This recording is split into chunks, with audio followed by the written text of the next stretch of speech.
আসসালামু আলাইকুম ভিউয়ার্স, আশা করি সবাই ভালো আছেন। কুরুলুস উরহান সিজন 1 এর ভলিউম 6 এ কি হতে যাচ্ছে সেই বিষয়ে আজকে বিস্তারিত আলোচনা করব। ভলিউম 6 এর 3টা ট্রেইলার নিয়ে বিস্তারিত আলোচনা করব, তো ভিডিওটিতে লাইক দিয়ে শেষ পর্যন্ত দেখতে থাকুন। প্রথম ট্রেইলারের প্রথম দিকে আমরা দেখতে পাচ্ছি উরহান বে একা একা বনের মধ্যে হাঁটছে। হতে পারে এটা একটা উরহান বের স্বপ্ন। এই সিনটা কিন্তু ভলিউম 5 এর ট্রেইলারে দেখানো হয়েছিল, কিন্তু ভলিউম 5 এ এই স্ক্রিনটা ছিল না, হয়তোবা ভলিউম 6 এ এই স্ক্রিনটা থাকতে পারে। এরপরে ট্রেইলারে দেখতে পাচ্ছি ইজনিকে টেকফুর কাউকে হত্যা করছে এবং তাকে বিশ্বাসঘাতক আখ্যা দিচ্ছে। এখানে উরহান বে যাওয়ার পরে জনগণ উরহান বের প্রস্তাব মেনে নিতে টেকফুরকে চাপ দিবে, কিন্তু এখানে টেকফুর তার নিজের লোকদেরকে হত্যা করবে এবং সকল জনগণের মুখ বন্ধ করে দিবে, এবং কেউ টেকফুরের বিরোধিতা করলে তার পরিণতি যে একই রকম হবে এই বিষয়ে টেকফুর সকলকে হুঁশিয়ার করবে। ট্রেইলারে আমরা দেখতে পাচ্ছি উরহান বে কিছু সৈন্যকে ফাঁদে ফেলেছে। এটা হতে পারে উরহান বে ইজনিক ত্যাগ করার পরে ইজনিকে টেকফুর উরহান বেকে হত্যা করার জন্য লোক পাঠিয়েছে, এবং পরবর্তীতে উরহান বে তাদের পিছনে সৈন্য আছে এটা আন্দাজ করতে পেরে তাদের জন্য ফাঁদ পেতেছে।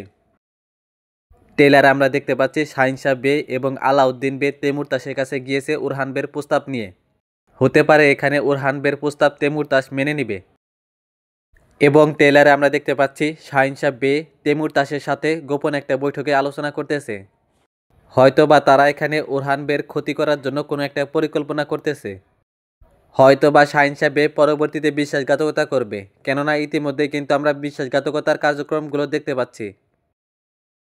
ট্রেইলারে আমরা দেখতে পাচ্ছি উরহান বে ইজনিক থেকে ফেরার পরে বসতিতে দিওয়ান গঠন করেছে এবং সম্রাটের ইজনিকে আগমনের বিষয়ে এখানে আলোচনা করতেছেন।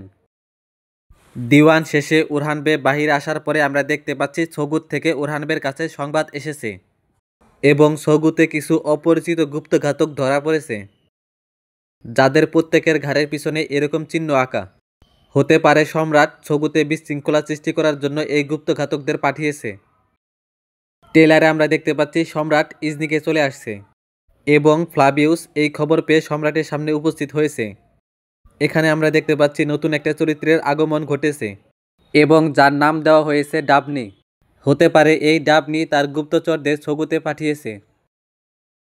ট্রেইলারে আমরা দেখতে পাচ্ছি উরহান বে সম্রাটের সাথে বুরসার বিষয়ে আলোচনা করার জন্য কোনো একটা দুর্গে এসেছে।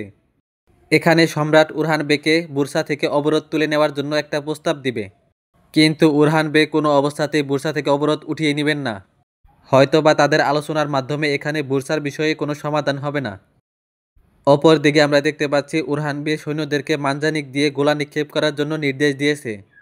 বর্তমানে খাদ্য অভাবের কারণে শহরের জনগণ তাদের টেকফুরের বিরুদ্ধে কিন্তু বিদ্রোহ শুরু করেছে।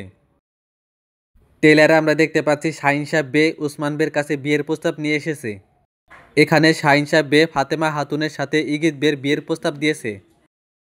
তো দেখতে পাচ্ছেন ফাতেমা হাতুন কিন্তু এই বিয়েতে রাজি নয়। ফাতেমা হাতুন কিন্তু ইতিমধ্যেই ছদ্মবেশী ফ্লাভিয়াসকে পছন্দ করতে শুরু করেছে। তো আপনাদের কি মনে হয় ফাতেমা হাতুনের সাথে কার বিবাহ হবে, ইগিত বে নাকি ফ্লাভিয়াসের? তো এই বিষয়ে আপনাদের যদি কোনো মন্তব্য থাকে তাহলে তা কমেন্টে অবশ্যই জানাবেন।